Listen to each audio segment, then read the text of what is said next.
Hello and good morning everyone. मेरा नाम है अजय जागलान। इजी इकोनॉमिक्स पर आप सभी का एक बार फिर से स्वागत करता हूं। आशा करता हूं आप सभी से कुशल होंगे अपने घर पे। तो बच्चों, जैसे कि आप सब जानते हैं, जो कल का लेक्चर था उसमें हम लोगों ने स्टार्ट किया था determination of income and employment का जो यूनिट है हमारे पास, उसका जो फर्स्ट लेक्चर था aggregate demand and aggregate supply, और उसके कुछ रिलेटेड कंसेप्ट्स के बारे में हम लोगों ने कल के लेक्चर में जाना था। और जो कल का लेक्चर था उसमें हम लोगों ने जो एग्रीगेट डिमांड का टॉपिक था उसको कवर किया था। ठीक है, आज के लेक्चर में हम लोग सीखेंगे कि उस एग्रीगेट डिमांड के वेरियस कंपोनेंट कौन कौन से हैं और एग्रीगेट सप्लाई का जो बेसिक कॉन्सेप्ट है वो क्या है। सो आज के लेक्चर में आपको बहुत कुछ जानने को मिलेगा। So a lot to know, a lot to discuss as always, but before we begin, अगर आप इजी इकोनॉमिक्स पर नए हैं तो इजी इकोनॉमिक्स को सब्सक्राइब करना बिल्कुल ना भूलें और साथ में बेल आइकन को प्रेस जरूर कर दें। तो बच्चों, हम सबसे पहले जानते हैं components of AD. Aggregate demand के बारे में हम लोग बहुत अच्छे से बात कर चुके हैं और हम अब बात करेंगे कि उसके कंपोनेंट कौन कौन से हैं। पर उसके लिए हमें सीखना पड़ेगा कि कंपोनेंट हमें दो इकोनॉमी में सीखना है। वेरियस टाइप ऑफ इकोनॉमीज है, एक ओपन इकोनॉमी होती है और एक क्लोज इकोनॉमी होती है। तो दोनों के अंदर हम लोग सीखेंगे कि कंपोनेंट कौन कौन से होते हैं एग्रीगेट डिमांड के अंदर। अगर हम बात करते हैं क्लोज इकोनॉमी की, जैसे जैसे नॉर्थ कोरिया है, रशिया है, या फिर क्यूबा है, काफ़ी सारी कंट्रीज हैं ऐसी जो क्लोज इकोनॉमी है। वहाँ पर सेंट्रल गवर्नमेंट का ही रूल चलता है, कोई मार्केट ऑपरेशंस नहीं है, मार्केट का कोई रूल नहीं और रोल नहीं होता वहाँ पर। या फिर इसको हम सोशलिस्ट इकोनॉमी भी कह सकते हैं क्लोज इकोनॉमी को, या फिर इसको हम लोग सेंट्रल कंट्रोल्ड इकोनॉमी भी कह सकते हैं, या फिर कंट्रोल्ड इकोनॉमी भी कह सकते हैं। ठीक है, तो कंपोनेंट कौन कौन से होंगे क्लोज इकोनॉमी में, कहता है मेनली यहाँ पर हमारे पास दो कंपोनेंट होते हैं। पहला कंपोनेंट कौन सा, एक तो कंजम्पशन, कहता है एडी बराबर होती है किसके, एग्रीगेट डिमांड होती है equal to C plus I, consumption plus investment. Consumption कौन करता है, हाउस होल्ड करते हैं। कंजम्पशन एक्सपेंडिचर, याद रखना, जो कंजम्पशन करेंगे वो हाउस होल्ड करते हैं और जो खर्चा करते हैं उसके ऊपर उसको कहते हैं कंजम्पशन एक्सपेंडिचर। और जो इन्वेस्टमेंट कौन करता है वो करते हैं प्रोड्यूसर्स, और प्रोड्यूसर्स को जो खर्चा करेंगे इन्वेस्टमेंट के ऊपर उसको हम लोग कहेंगे भाई इन्वेस्टमेंट एक्सपेंडिचर। ठीक है, तो कहता है this is equal to the private investment expenditure.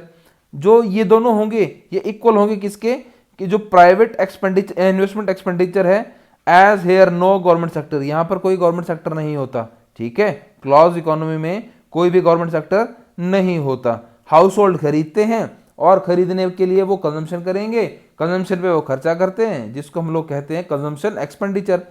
Producers produce करने के लिए इन्वेस्टमेंट करेंगे, मशीन्स खरीदेंगे, वो इन्वेस्टमेंट करेंगे, तो उसके खर्चे को हम लोग कहेंगे इन्वेस्टमेंट एक्सपेंडिचर।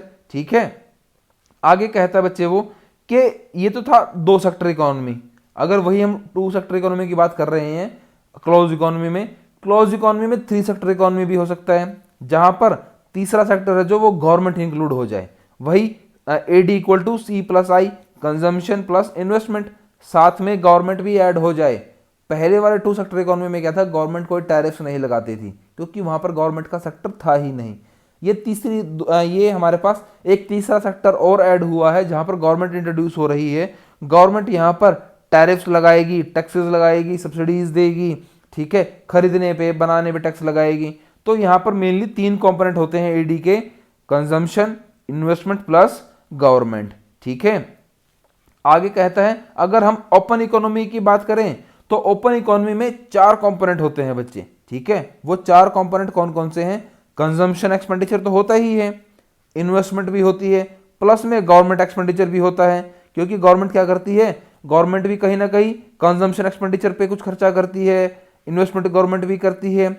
साथ में होता है हमारे पास नेट एक्सपोर्ट्स, कि हमारे नेट एक्सपोर्ट्स कितने हैं, हमारा जो ओपन इकोनॉमी है with the rest of the world उनके साथ हमारा ट्रेड कैसा है, वो हमारी इकोनॉमी में कितना कंट्रीब्यूट करते हैं, हम बाहर से कितना इंपोर्ट कर रहे हैं और बाहर कितना एक्सपोर्ट कर रहे हैं। अगर ज़्यादा इंपोर्ट है तो नेट एक्सपोर्ट्स हमारे पास माइनस में आएंगे, अगर नेट एक्सपोर्ट्स हमारे एक्सपोर्ट्स ज़्यादा हैं हमारे तो जो हमारे एक्सपोर्ट्स हैं वो प्लस में आएंगे। तो यहाँ पर चार कंपोनेंट होते हैं, consumption expenditure, investment expenditure, government expenditure और नेट एक्सपोर्ट्स, जिनको हम निकालते हैं एक्स माइनस एम।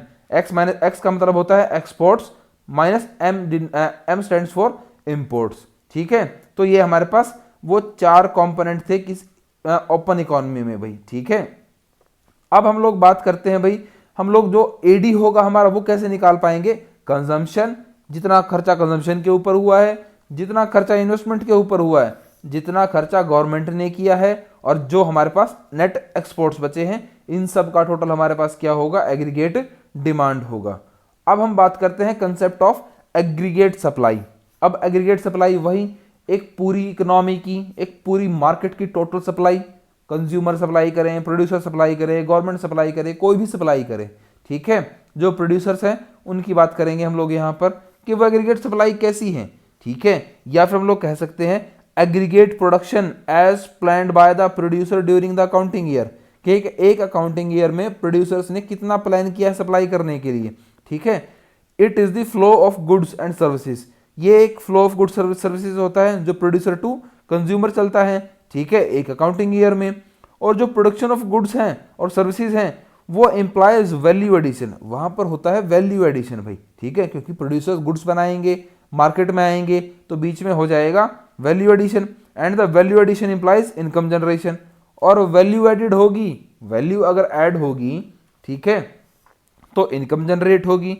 और अगर इनकम जनरेट होती है तो क्या होगा बच्चे, our knowledge of national income accounting tell us that value added and income generated are identical to each other. अगर वैल्यू ऐड हो रही है और इनकम जनरेट हो रही है तो दोनों एक दूसरे के आइडेंटिकल हैं, दोनों एक दूसरे के ही जैसे हैं। So S implies that flow of income in the economy during an accounting year. So कहता है अगर एग्रीगेट सप्लाई है तो इकोनॉमी में फ्लो ऑफ इनकम हो रहा है, इनकम जनरेशन हो रहा है एक इकोनॉमी में, एक अकाउंटिंग ईयर में। ठीक है, कहता है हम लोग उसको समझते हैं एक शेड्यूल की हेल्प से। तो हमारे पास शेड्यूल क्या है, देखो भाई, जब इनकम हमारे पास जीरो थी, ठीक है, इनकम जीरो थी तो सप्लाई कुछ भी नहीं थी, डिमांड हमारी कुछ ना कुछ हो सकती है। ये बेसिक डिफरेंस है एडी और एएस में। जहां पर इनकम लेवल था हमारे पास मिनिमम, तो हमारे पास सप्लाई भी थी मिनिमम। जैसे जैसे हमारी इनकम बढ़ती गई 20, 40, 60, 80, 100, 120, वैसे वैसे हमारी जो एग्रीगेट सप्लाई है वो भी यहाँ पर उसी लेवल से इंक्रीज होती गई।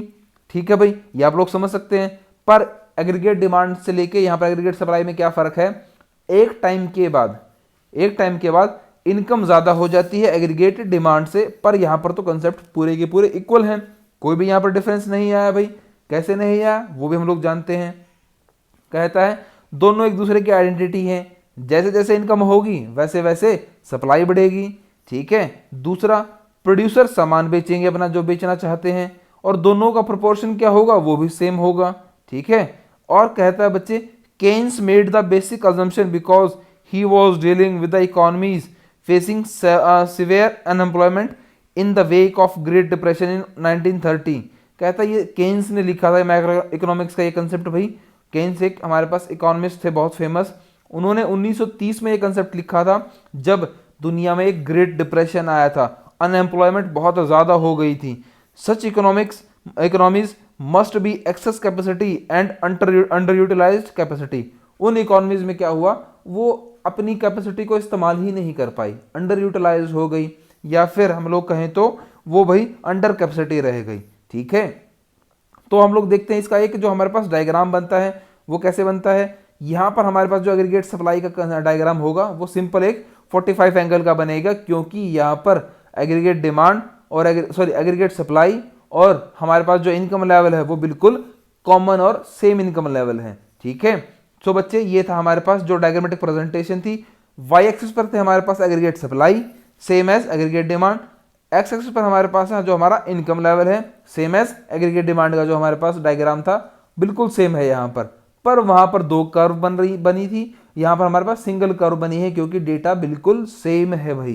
ठीक है, और कहता है S line happens at 45 line, this is because जो एग्रीगेट सप्लाई की लाइन है वो 45 डिग्री की है। क्यों, because S on the Y axis is identical to Y on the X axis, क्योंकि जो एग्रीगेट सप्लाई है वाई एक्सिस पर वो एक्स एक्सिस पर जो इनकम है उसके बिल्कुल आइडेंटिकल है, बिल्कुल सेम है भाई। ठीक है, सो ये था बच्चे आपका आज का लेक्चर, और इसी लेक्चर के साथ आपका जो बेसिक्स था एग्रीगेट सप्लाई का वो यहाँ पर कवर होता है।